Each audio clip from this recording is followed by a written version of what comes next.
प्रातः स्नान कीजिए, धुले हुए वस्त्र पहनिए और फिर इसमें लिखा आचम्य प्रथमम, पूजा में सबसे पहले आचमन कीजिए। ये वही मानुषमाश्रितम मुख्यम संतानतः सुखम, जो अपनी संतान का सुख चाहते हैं तो तीन पूज्यो महादेव, वह लोग आज से ही भगवान शंकर की पूजा करना शुरू कर दें।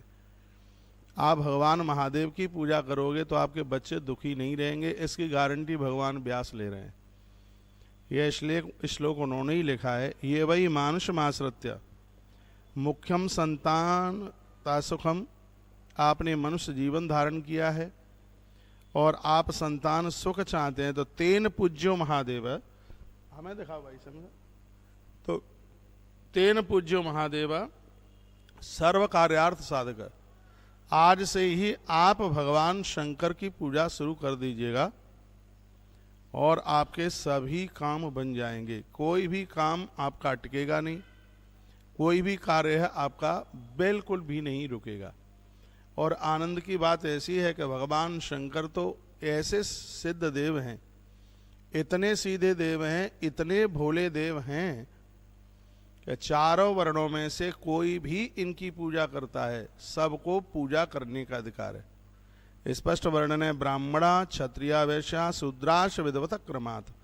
ब्राह्मण क्षत्रिय वैश्य कनिष्ठ कोई भी हो, शंकरा अर्चाम प्रकुर्वन्तु सर्व कामार्थ सिद्धये, भगवान शंकर की पूजा करने का अधिकार चारों वर्णों को है और चारों ही वर्णों के काम भी बनते हैं। ऐसा नहीं है कि महादेव की पूजा से ब्राह्मण के ही काम बने या किसी वैश्य के काम बने, नहीं, भगवान शिव की पूजा जो करेगा सबके कार्यों में सफलता मिलेगी, कार्य में सिद्धि हो जाएगी।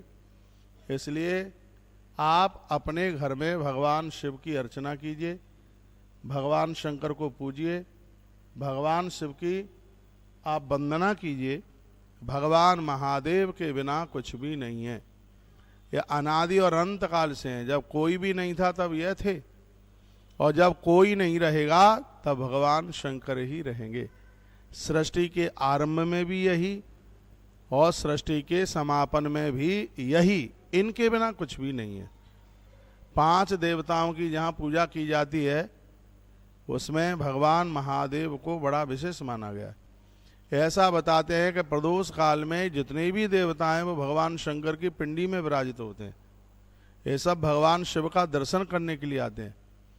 देखिए आखिर में तो कोई भगवान शंकर में बात है, जब राम जी रामेश्वर की स्थापना सागर के किनारे करते हैं, भगवान श्री कृष्ण गोपेश्वर को पूजते हैं, आखिर में तो कोई बात होगी।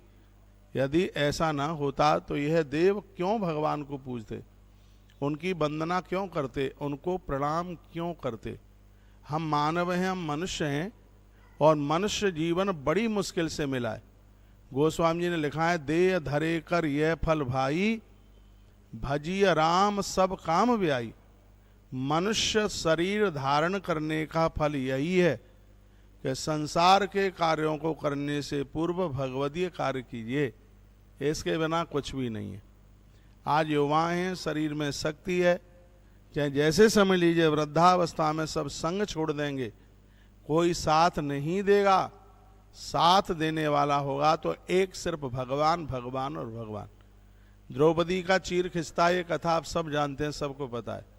उसके 5 पति वहां बैठे हैं, बाबा भीष्म के ऊपर वो इतनी गर्जना करती है, वो भी वहीं बैठे हैं, गुरु द्रोणाचार्य वहां पर बैठे हैं। लेकिन जिस समय द्रौपदी की लाज का हरण हो रहा है, द्वारकाधीश कृष्ण के अलावा सहायक कोई भी नहीं बना। तो ये सिद्धांत है, कथा इसलिए सुनाई जाती है जहां हम संसार के ऊपर इतना विश्वास कर बैठे हैं, लेकिन ये संसार तो विश्वास के लायक है ही नहीं। हमारे और आपके लिए यदि कोई परम हितैषी हैं, हमारा कल्याण करने वाले हैं, वो सिर्फ और वो सिर्फ और वो सिर्फ भगवान हैं, परमात्मा हैं। इसलिए एकांते तो विदम कुर्यान, एकांत में आनंद के साथ बिना झमेले के जप कीजिए। हाथ में माला लेकर के गुरु मंत्र जपिए, भगवान को स्नान कराइए, भगवान को पंचामृत से स्नान कराइए। और क्या करना है, प्रातः काले समुत्थाय मुहूर्ते ब्रह्म संग के, हर ग्रंथ में लिखा है कि प्रातः ब्रह्म मुहूर्त में जागिए, सूर्य उदय होने से पहले जागिए, क्योंकि सूर्य उदित होने से पहले स्नान करने पर गंगा स्नान का फल प्राप्त होता है। भोर में जल्दी जाग करके क्या करना है, गुरुश्य स्मरणम, अपने गुरुजनों का स्मरण करो। सम्मुषैव तथा पुनः, आप अपने इष्ट देवता का स्मरण करो, भगवान शिव का, नारायण का, सरस्वती माता का, लक्ष्मी माता का, गोविंद भगवान का, गौ माता का, नदियों का, तीर्थों का, इनका स्मरण कीजिए। गुरुश्य स्मरणम कृत्वा सम्मुष्य तथा पुनः तीर्थानाम स्मरणम, तीर्थों का स्मरण कीजिए। जो भी जितना भी आप वृंदावन है, काशी है, मथुरा है, गया जी है, गोदावरी है, जहाँ भी जो भी आप स्मरण कर सकें वो जपिए, स्मरण कीजिए। ममापि निज राणाम भई मुन्यादीदाम तथा मुनि, ऋषियों का स्मरण कीजिए। फिर वर्णन किया गया तत्र स्तोत्रम, जो भी आपसे कोई स्तोत्र आते हैं, कोई नाम आते हैं भगवान का, उनको उच्चारण करते हुए उसके बाद मलमूत्र विसर्जन के लिए जाइए। पहले बिस्तर पर बैठे बैठे देवी देवताओं का आह्वान कीजिए, उन्हें वंदन कीजिए, उन्हें स्मरण कीजिए। उसके तत्पश्चात नित्य क्रिया के लिए जाइए, नित्य क्रिया के लिए तब जाइए। उसके तत्पश्चात सावन से हाथ साफ हो सकते हैं, शुद्ध नहीं हो सकते। शुद्धता के लिए मिट्टी की बात कही है, रोज मिट्टी नहीं लगा सकते हो, तो जिस दिन आपने उपवास किया है, जिस दिन आपने कोई व्रत किया है, उस समय हाथ में मिट्टी लगा करके ही मिट्टी के द्वारा अपने हाथों को साफ कीजिए। मिट्टी से अपने हाथ साफ करें। वर्णन है, और यहाँ तो वर्णन किया गया कितनी बार मिट्टी लगाएं। ब्राह्मण को 5 बार मिट्टी लगानी चाहिए, क्षत्रिय को 4 बार लगाना चाहिए, वैश्य को 3 बार लगाना चाहिए, और कनिष्ठ वर्ण के व्यक्ति को 2 बार मिट्टी, हाथ में 2 बार मिट्टी लगानी चाहिए। तो इस प्रकार से 4 वर्णों की शुद्धि के लिए, पवित्रता के लिए इस बात का वर्णन किया गया। स्नानु तो विधम कार्यम तीर्था दिशम क्रमेण तु, तीर्थों में स्मरण करते हुए गंगा यमुना नर्मदा जैसी पवित्र नदियों का स्मरण करते हुए और फिर आप स्नान कीजिए। देह शुद्धिम तथा कृत्वा, देह की शुद्धि के लिए मलमूत्रम, जब तक आप मलमूत्र विसर्जन के लिए, कितनी सुंदर बात कही है। आप कोई उपवास करते हैं, यदि मल विसर्जन के लिए नहीं गए और सीधे स्नान कर लिए, आपकी पूजा का, उपवास का कोई भी फल प्राप्त नहीं होता। इसलिए तो मैं कहता हूँ कि ऐसा जीवन जियो कि रात को खाए हो तो सुबह पेट साफ हो जाए, लेकिन जो उल्टा पुल्टा खाते हैं उनका पेट साफ होता ही नहीं है, सब कचड़ा अंदर भरा पड़ा रहता है।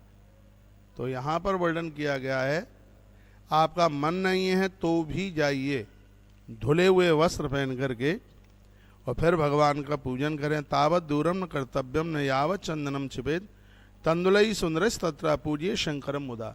2 चीज़ों से भगवान से अति प्रसन्न होते हैं, एक तो भगवान को चंदन लगाया जाए, और एक भगवान को बिना टूटे चावल चढ़ाए जाए। भगवान भोलेनाथ को चावल इतना प्रिय है कि भगवान भोलेनाथ के ऊपर 1.25 लाख चावल चढ़ाने से लोग अखंड लक्ष्मी प्राप्त कर लेते हैं, बहुत धन प्राप्त कर लेते हैं। इतनी बड़ी महिमा है। यावत चंदनम छिपे तंदुलई सुंदरई तत्र पूजिए शंकरम मुदाहा, एक भी चावल टूटा हुआ ना हो, और ऐसी पूजा में दुरस्त चावलों को, बिना टूटे हुए चावल आप रखिए, उनसे पूजिए और भगवान को चंदन लगाएं। कुसा अपा मार्ग कर्पूर जात चंपक ही पाटलई, भगवान को कुसा प्रिय है। अपा मार्ग के अंदर कबुआ, कपूर, करवीर, कनेर के फूल, ये उन्हें बहुत प्रिय है। तत्पश्चात फिर कहा जलेन जलधारा च कल्पयेत परमेश्वर, आप जो भगवान को जलधारा चढ़ा करके जो अभिषेक करते हैं, कल्प कल्प तक पाप स्पर्श नहीं कर सकते। जलधारा भगवान शिव के ऊपर चढ़ाने की इतनी बड़ी महिमा है। वैसे भी कहा गया जलधारा शिव प्रिय, अलंकार प्रिय विष्णु, भगवान नारायण को अलंकार प्रिय है।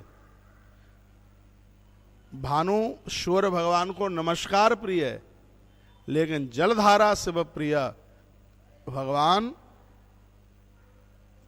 महादेव को जलधारा बहुत प्रिय है, बहुत ही ज़्यादा प्रिय है, जलधारा बहुत प्रिय है। इसलिए भगवान शंकर को अभिषेक करके उनके ऊपर जलधारा छोड़नी चाहिए, ऐसा वर्णन किया गया। मंत्र पूर्वम प्रकृतभ्याम पूजवाम सर्वफल प्रदा। यदि आपसे मंत्र आते हैं तो मंत्रों के साथ में यदि अभिषेक करते हैं आप, तो उसका पूरा का पूरा फल मिलता है, उसमें कहीं किसी भी प्रकार की कोई कटौती नहीं होती। आपसे कोई भी मंत्र नहीं आते हैं रुद्राष्टाध्यायी के, कोई भी मंत्र आपसे नहीं आते, तो ओम नमः शिवाय का तो जप आप कर ही सकते हैं। ओम नमः शिवाय का जप कीजिए, ओम नमः शिवाय, ओम नमः शिवाय, ओम नमः शिवाय, ओम नमः शिवाय, ओम नमः शिवाय।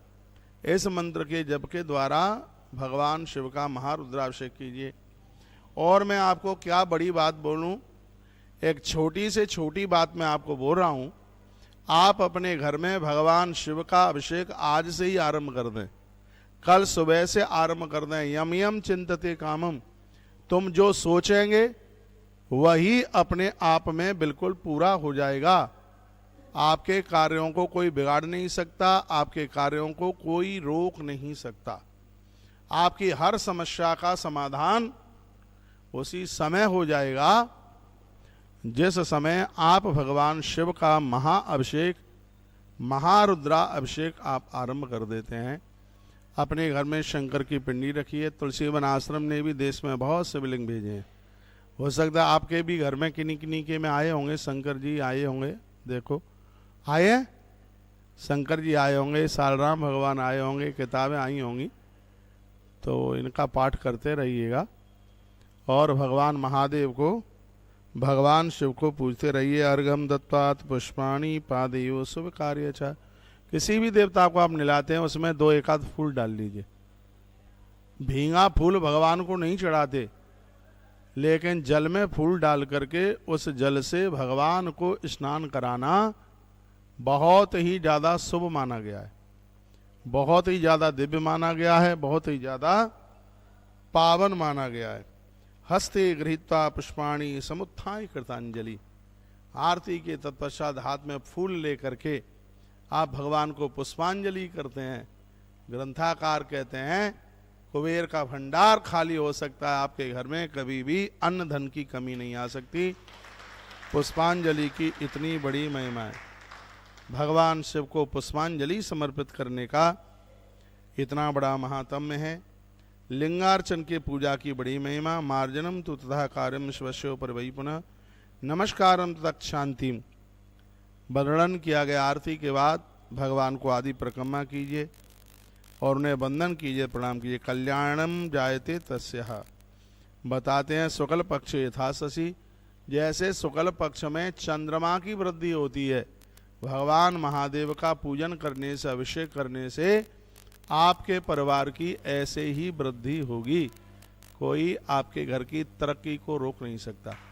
एक सबसे आनंद की बात यह है, भगवान शंकर का पूजन करने वाले पुजारी के ऊपर किसी का जादू टोना टोटका, ये नींबू बीबू काटते हैं, मिर्चें फोड़ फाड़ करके फेंकते हैं, ये सब किसी भी प्रकार का असर नहीं होता उनके ऊपर, जो भगवान शिव की अर्चना करते हैं, आराधना करते हैं, भगवान शंकर की वंदना करते हैं। इतनी बड़ी महिमा भगवान शिव के पूजन की है। नित्यम सेवात कस्यैवं कार्याम दुखापहारिणी। जो शिव की पूजा करे और उसके जीवन में कोई दुख रहे, ऐसा कभी भी नहीं हो सकता। आप कृष्ण को, राम जी को, श्याम जी को आप जो मानते हैं, बड़ी अच्छी बात है, अपनी पूजा में आप भगवान शिव को जोड़ दीजिएगा। भगवान शंकर संपूर्ण समस्याओं का समाधान करते हैं और ऐसे हैं जो जहर पी करके पूरी दुनिया को अमृत पिलाते हैं। ऐसा महादेव का मिलेगा। देव देव महादेव भूतात्मन भूत भावन। देवता जिनकी स्तुति करते हैं, वंदन प्रणाम करते हैं और कहते हैं प्रभु जय हो आपकी। और तो देव हैं, लेकिन आप महादेव हैं, इसलिए क्योंकि आप जहर पी करके सगरे देवताओं को आप अमृत पिलाते हैं। यह महिमा भगवान शिव की है। नंदियों को पूजते रहिए, अमावस्या को उन्हें गुड़ खिलाते रहिए, मालपुआ खिलाते रहिए, आपके घर में, किसी के भी घर में पितृदोष नहीं रहेगा, क्योंकि नंदी इनका मोबाइल बंद करो, नंदी साक्षात भगवान महादेव का रूप है, भगवान शिव का रूप है। यदि आपके बच्चों की कुंडली में मंगली दोष, यदि आपके बच्चों की कुंडली में काल सर्प दोष और भी कोई दोष है, हर अमावस्या को नंदी को गुड़ खिलवाओ, मालपुआ खिलवाओ उन बच्चों के नाम से, घी के लड्डू खिलवाओ नंदी को, और आप देखेंगे तत्काल वह दोष ही शांत हो जाएगा, वो अपना प्रभाव नहीं दिखा पाएगा। यह भगवान शिव की बहुत बड़ी महिमा है, भगवान भोलेनाथ की बहुत बड़ी महिमा है। तो आप इस देवता के साथ में जुड़िए। आइए लिंगार्चन के बारे में कुछ चर्चा मैं आपसे करता हूं, क्योंकि मुझे भी अभी निकलना ही है, मेरी अभी ट्रेन है। यहाँ कहीं छायापुरी स्टेशन पड़ता है, कितना दूर है? हमने तो देख, आधा घंटा लगेगा? अच्छा, ज़्यादा लग जाएगा, जाम जूम बहुत है रोड पे, तो उसके लिए हमें जाना पड़ेगा ही। आप वृंदावन आए हैं कभी? नहीं आए? आश्रम आए हैं? आप तो आए। आप सबको फिर निमंत्रण है, आप वृंदावन पधारिए। बहुत जोर से गौशाला का निर्माण हो रहा है, मठ का निर्माण हो रहा है, नंदीशाला का निर्माण हो रहा है, बहुत बड़े बड़े कार्य छिड़े हैं। उसी के लिए मैं पूरे देश में निकला हूँ, रात भर यात्रा करता हूँ, दिन भर कथा सुनाता हूँ, बहुत आनंद आ रहा है। सूरत की कथा सुनी आपने? किस किस ने सुनी सूरत की कथा? श्याम बाबा मंदिर में बड़ा अद्भुत आयोजन हुआ है और बहुत आनंद हुआ है। आनंद इतना हुआ है कि आनंद की वर्षा हुई है। तो कार्यक्रम तो 3 ही दिन का था और बहुत अच्छा लगा है, बढ़िया लगा है। और अब रास्ते में बड़ौदा मिला है, अब यहाँ से मेरी ट्रेन है कुछ देर के बाद में, और थोड़ा पूरा दिन आज खाली होता तो ज़रूर एक व्यवस्थित कथा आपको सुनाई जाती। मुझे तो विश्वास भी नहीं था कि आप इतने लोग इकट्ठे हो जाएंगे, मुझे तो था कि 10-5 लोग आ जाएंगे, लेकिन आपकी संख्या बड़ी अच्छी लग रही है। माता जी आई हैं अभी। मैया राम राम। आपको पता लग गया है कार्यक्रम हो रहा है? इस समय हम काशी विश्वनाथ महादेव मंदिर, जवाहरलाल नेहरू मार्ग, और वहीं के ऊपर के हॉल में बैठे हैं। मंदिर बड़ा अद्भुत है, बहुत अद्भुत है यहाँ का मंदिर। मंदिर तो अद्भुत है ही, लेकिन आप भी बड़े अद्भुत हैं।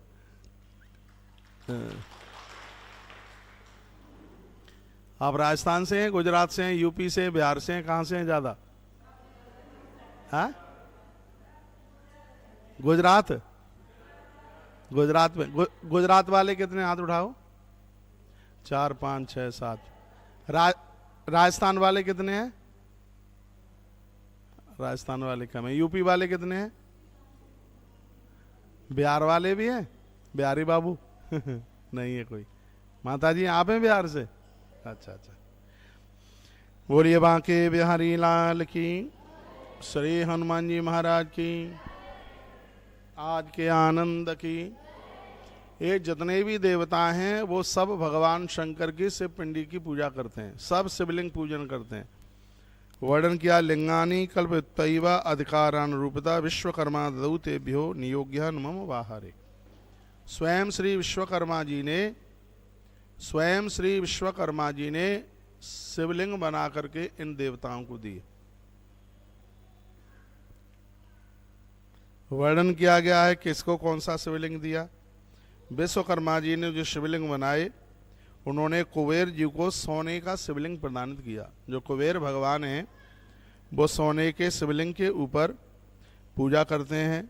देवराज इंद्र को पद्मराग मणि का शिवलिंग बना करके दिया है।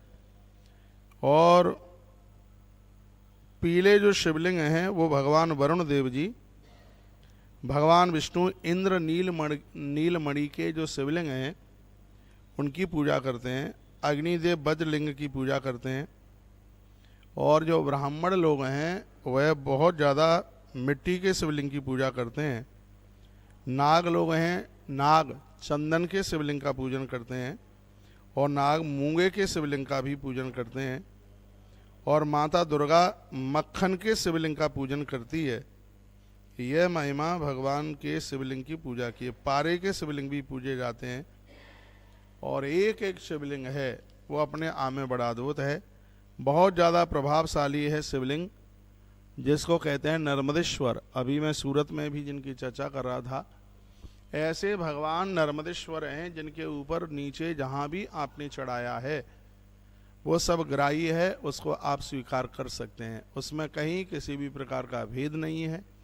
भगवान नर्मदेश्वर के ऊपर चढ़ाया गया जल, उनके ऊपर चढ़ाया गया फल, वह आप बिल्कुल ले सकते हैं। एक बात कही गई है, भले ही मंदिर का पुजारी क्यों है, शंकर की पिंडी के ऊपर यदि दक्षिणा चढ़ी है, उस दक्षिणा को मंदिर के पुजारी, औरों को तो छोड़िए, मंदिर का पुजारी भी उस दक्षिणा का पाचन नहीं कर सकता। उससे वह अपना परिवार न चलाए। पिंडी के ऊपर चढ़ा हुआ वो पैसा किसी न किसी परहित और परमार्थ के कार्य में ही उसको लगाया जाए, ऐसा वर्णन है। जब पूजा आप कराते हैं, आप भगवान के ऊपर जो भी कुछ चढ़ाते हैं ठीक है, लेकिन जो पैसा है वो ऊपर पिंडी के ऊपर ना चढ़ाते हुए दक्षिणा है उसको वह नीचे ही चढ़ाइए। आइए, कौन सी चीज से अभिषेक करने पर क्या प्राप्त होता है वो सुन लीजिए। सबसे पहले तो जो आपने अभिषेक के लिए जल इकट्ठा किया है उसको सूती कपड़े में छाने, ताजी पानी लें। मैंने पूर्व में भी बोला है, गर्म पानी से भगवान को न नहलाइए, ताजी पानी लीजिए, मोटर चलाइए, ताजी पानी लीजिए, उसमें 2 चीज़ें डालें पानी में। और आज की कथा को सुन करके तो 3 चीज़, तीसरी फूल और डाल लें, गुलाब जल डाल लें। 2 चीज़ में एक है कपूर और एक है किसी तीर्थ का जल, नदियों का जल, गंगा जी का जल हो, नर्मदा जी का जल हो, केदारनाथ का गौरी कुंड का जल हो। इन तीर्थों के जल से पूजा के पानी का जो दोष है वो समाप्त हो जाता है। एक और बड़ी सुंदर बात कही है, जिस पात्र में आप भगवान के लिए जल भरते हैं उसको राख से सूखा मांजिए, वो गीला नहीं, उसको राख लीजिए। और आपने वैसे भी मिट्टी से मांज करके यदि आपने पानी से उसको धोया तो सूती कपड़े से उसको पोंछ लीजिए बिल्कुल। इस देश में हमारी बहुत बातें मानी जाती हैं। कल रात्रि को सूरत में मैं एक राठी परिवार में, बड़ा अच्छा परिवार है, उनके घर पर था मैं रात को। 85 साल की दादी माँ, मैं कोई अतिशयोक्ति नहीं कर रहा हूँ, सब देश भगवान से जुड़ा है, लेकिन कुछ लोग ऐसे हैं जिनके ऊपर भगवान की इतनी बड़ी कृपा है। और सच मानिए, पैसा होने के बाद भी हम भगवान से जुड़े रहें, कुटुंब खानदान खूब होने के बाद में भी भगवान से जुड़े रहें, तो यह भगवान की बहुत बड़ी कृपा है। नहीं तो संपत्ति आती है तो ना चाय छूटती ना कॉफ़ी छूटती, सबसे पहले भगवान ही छूटता है। लोगों की जितनी तरक्की होती है उतने ही वो भगवान से दूर चले जाते हैं। खूब भगवान आपको संभ्रांतता दे, ऊंचाई दे। मैं बड़ौदा तक आया हूँ, आप हमारी बहुत बातें मानते हैं। आप सबको मेरा निवेदन है, प्रार्थना है, भगवान को मन छोड़िए। और जो भगवान को नहीं छोड़ेंगे वो कभी अपने माता पिता को भी नहीं छोड़ सकते, अपने सास ससुर को नहीं छोड़ सकते, माँ बाबूजी को नहीं छोड़ सकते। ये बहुत बड़े देवता हैं, ये बहुत बड़े भगवान हैं। आप हो जाएं 60 साल के, माँ हो 80 साल की, इस अवस्था में भी माता पिता का भय होना चाहिए, माता पिता का डर होना चाहिए। ये हमें पता होना चाहिए कि हमारे ऊपर किसी का अधिकार है और हम किसी के अधिकार के नीचे ही अपने जीवन का निर्वहन कर रहे हैं। ईश्वर ने बड़ी कृपा करी है कि हम यहाँ मनुष्य बन करके यहाँ आए हैं, तो हम अपनी मनुष्यता को बिल्कुल भी ना खोएं। और आइए, मैं कुछ बातों का आपको निवेदन कर रहा हूँ जिनको सुन करके आपको बहुत अच्छा लगेगा। जो कि पूजा प्रकरण की बात मैंने आपको बोली है, पूजा करने से पहले सामग्रियाँ पूरी इकट्ठी कीजिए। 1 रात पहले भी आप कर सकते हैं। दूध अमृत है, दूध कभी बासा नहीं होता, बहुत ध्यान से सुनिएगा, दूध बासा नहीं होता, तीर्थों का जल कभी बासा नहीं होता, शहद बासा नहीं होता, चीनी बासी नहीं होती, फल भी बासे नहीं होते हैं कभी। इन सब चीज़ों को अमृत में लिया गया है। फूल की माला 1 रात पहले रख लीजिएगा, 1 रात पहले, 1 रात्रि पहले आप फूल की माला 1 रात पहले रख लीजिए। और दूध, कच्चा दूध, इधर देखिए, कच्चा दूध। याद रखना, भगवान के ऊपर कभी भी गर्म दूध नहीं चढ़ाया जाता। भगवान के ऊपर कभी भी गर्म दूध धोखे से भी नहीं चढ़ाया जाता। भगवान को कच्चे दूध से ही स्नान कराया जाता है। रात्रि को फ्रिज में रख दीजिए। भगवान के लिए जो तुम दही जमाते हो उसको मिट्टी के पात्र में जमाइए, मिट्टी के किसी पात्र में। उसको बहुत ज़्यादा पावन माना गया है। अब वो व्यवस्था नहीं होती है, नहीं तो ठाकुर जी के भोग के लिए जो दूध है वो भी मिट्टी के ही पात्र में उसको गर्म किया जाए। और इतना अच्छा लगता है कि जिस समय मैया कन्हैया के लिए ग्रंथों में है, दूध थाली में ऐसे परोस करके फिर बीजना से उसको ऐसे, आपने भी अपने बच्चों के लिए ऐसे दूध ठंडा किया होगा, ऐसे परोस के थाली में, फिर दोनों हाथों से ऐसे बीजना। भगवान बड़े खुश होते होंगे, उन्हें बड़ा अच्छा लगता होगा।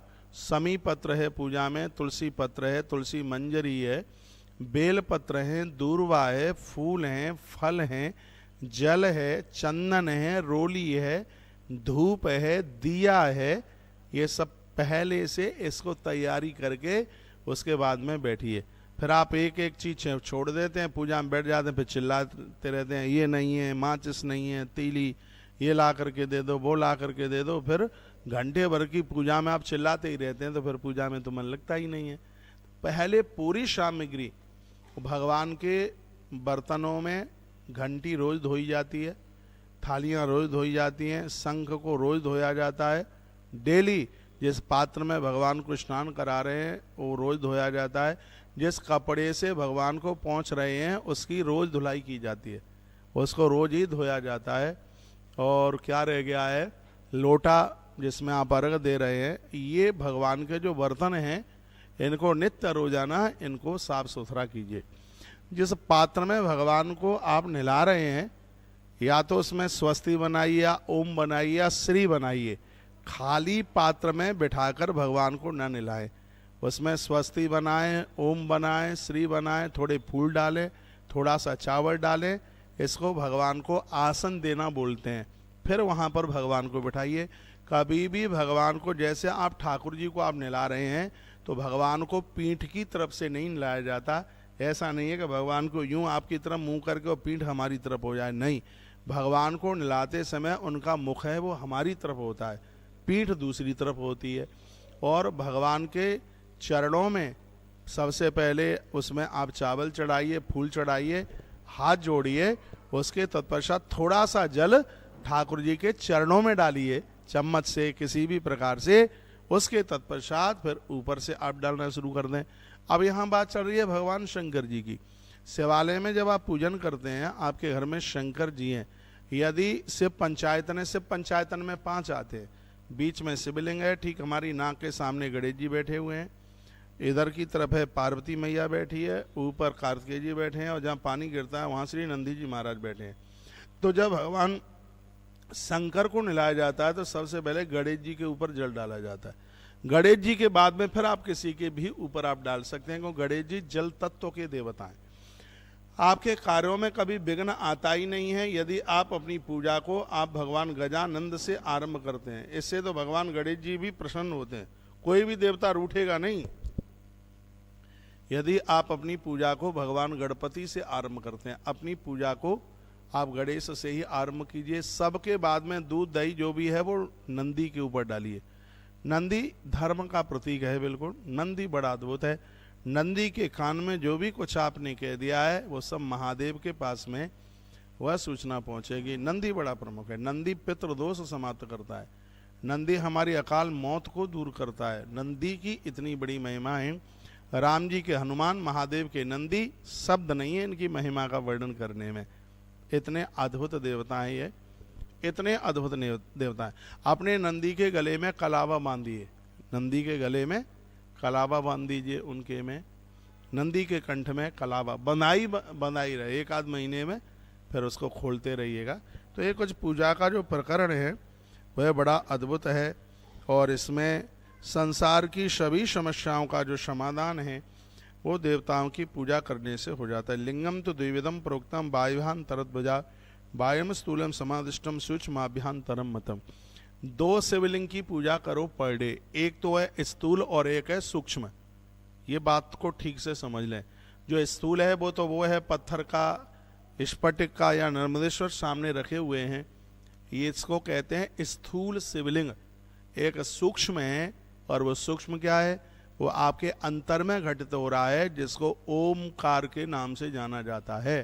जब बाहर आप भगवान शंकर को निला रहे हैं और अंदर ओमकार का उच्चारण हो रहा है, तो आपका एक अभिषेक तत्काल 100 अभिषेक के बराबर हो जाता है। इसलिए भगवान शंकर का जो अभिषेक है वो मौन रह करके नहीं, ओम ओम शब्द का उच्चारण करके ही भगवान शंकर का ये महारुद्राभिषेक करें। आप 6 महीना करके देख लीजिएगा। यदि 6 महीने में सब कुछ ना बदल जाए तो फिर हमारे ऊपर फाइन लगा देना आप कि आपने हमारा टाइम वेस्टेज कर दिया, बड़ौदा में आए थे और ये बोल करके चले गए, 1-1 घंटा हम देते रहे लेकिन हमें तो कुछ मिला ही नहीं। ऐसी कोई चीज़ नहीं है जो आपको ना मिल पावे। कुंवारी कन्याएं महादेव की पूजा करेंगी, अच्छा घर और वर उन्हें प्राप्त होगा। विवाहित देवियां भगवान महादेव की पूजा करेंगी, उनके घर में सब कुछ आनंद से ही घटित होगा, किसी भी चीज़ की कोई कमी नहीं रहेगी। महात्मा लोग भगवान शिव की पूजा करेंगे, उन्हें इष्ट का दर्शन, भगवान की सामीप्यता, ईश्वर की सानिध्यता उन्हें प्राप्त होगी, इसमें कोई भी संशय वाली बात नहीं है। इसलिए आप सबको बहुत आग्रह पूर्वक मैं निवेदन करना चाहूँगा, भगवान शिव की पूजा, भगवान शंकर को करवीर फूल, कनेर फूल गुरुवार के दिन अपने बच्चों से शंकर जी के ऊपर ओम नमः शिवाय बोल करके पीले कनेर के फूल चढ़वाइए। निश्चित रूप से बच्चों को सभी विद्याएं चल के आ जाएंगी। बच्चे पढ़ने में कमज़ोर हैं, रोजाना संध्या के समय भगवान महादेव के मंदिर में पिंडी के सामने घी का दिया जलवा करके रखिए, और आप देखिए पढ़ाई में बच्चे कितने होशियार होते हैं। आप करके देखिए, आनंद हो जाएगा। धरती की ऐसी कौन सी समस्या है जो समस्या भगवान महादेव जिसको पूरा ना कर दें। भगवान शिव के दरबार में संपूर्ण समस्याओं का समाधान होता है। एक भी समस्या ऐसी नहीं है जिसको भगवान शंकर जिसको पूरा ना कर दें। बोलिए शंकर भगवान की। सिर्फ आधी मिनट के लिए हर हर महादेव शंभो, काशी विश्वनाथ गंगे, हर हर महादेव शंभो, काशी विश्वनाथ गंगे, काशी अमर का महादेव शंभो, काशी हर हर महादेव शंभो, काशी हर हर महादेव शंभो। बोलिए शंकर भगवान की जय हो। बोलिए शंकर बाबा की, काशी विश्वनाथ भगवान की। गोधूमानस्तथा पूजा प्रशस्ता शंकरस्य वै। महीने में एक बार 1.25 लाख गेहूं के दाने महादेव के ऊपर चढ़ाइए। महीने में एक बार, प्रदोष वाले दिन चढ़ा लीजिए। प्रदोष वाले दिन आप अन्न मत खाइए, लेकिन गेहूं या चावल के द्वारा 1.25 लाख चावलों के द्वारा पूरे घर के लोग बैठ जाओ, और भगवान शंकर को आप, इस ग्रंथ में तो लिखा है कि 8 सेर में 1 से 1.25 लाख गेहूं हो जाते हैं, पर कोई हमें उज्जैन में बता रहे थे कि वो 4.25 किलो में ही हो जाते हैं। तो आप ऐसा करना, 100 ग्राम गेहूं तौल करके फिर उसके दाने गिन लेना कि 100 ग्राम में कितने होते हैं, तो उस हिसाब से उसको कैलकुलेट कर लेना। और ये बड़ी अद्भुत बात कही गई है, लिखा है गौ धू माँ नस तथा पूजा प्रशस्ता शंकरस्य वै। जिस नारी के गर्भ में संतान समाप्त हो जाती है, या गर्भ में संतान नहीं आ रही है, या उस स्त्री पुरुष को ऐसी कोई दिक्कत है जिससे संतति का सृजन नहीं हो रहा, संतान का जन्म नहीं हो रहा, तो शिव महापुराण में लिखा है संतति वर्धते तस्या यदि लक्षा विधिक कृता। संतान प्राप्ति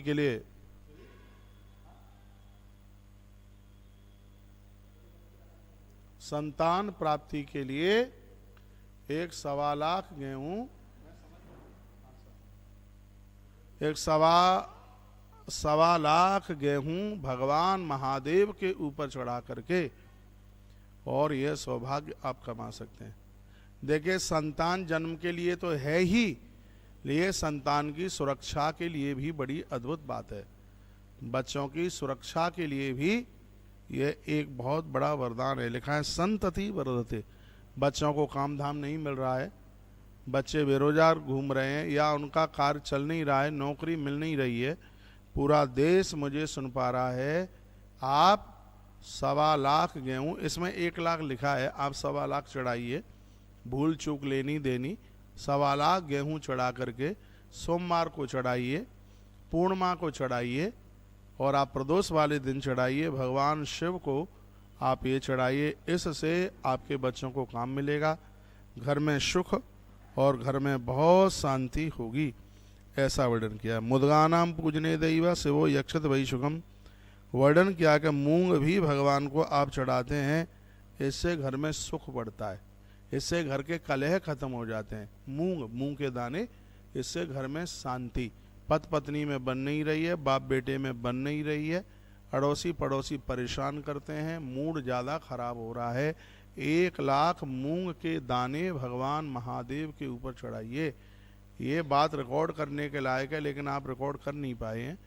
1 लाख मूंग के दाने भगवान महादेव के ऊपर चढ़ाकर घर में परम शांति प्राप्त होती है। इतना बड़ा प्रभाव है, शंकर क्या नहीं दे सकते, भगवान भोलेनाथ। क्यों यार, मैं बोल रहा हूं ना, पहले ही लगाओ थोड़े। हाँ, तुमने काट दिया मैंने? अरे तो अब चल रहा है कि नहीं चल रहा है? अरे साहब हम तो बच पा रहे, लगा दीजिए। बोलिए बांके बिहारी लाल की, श्री हनुमान जी महाराज की। तत्पश्चात अरेर के फूलों से भगवान शंकर की पूजा होती है। अरेर के फूल, अरेर जानते हैं आप? कहीं इसको तुमर भी बोलते हैं, तुअर बोलते हैं।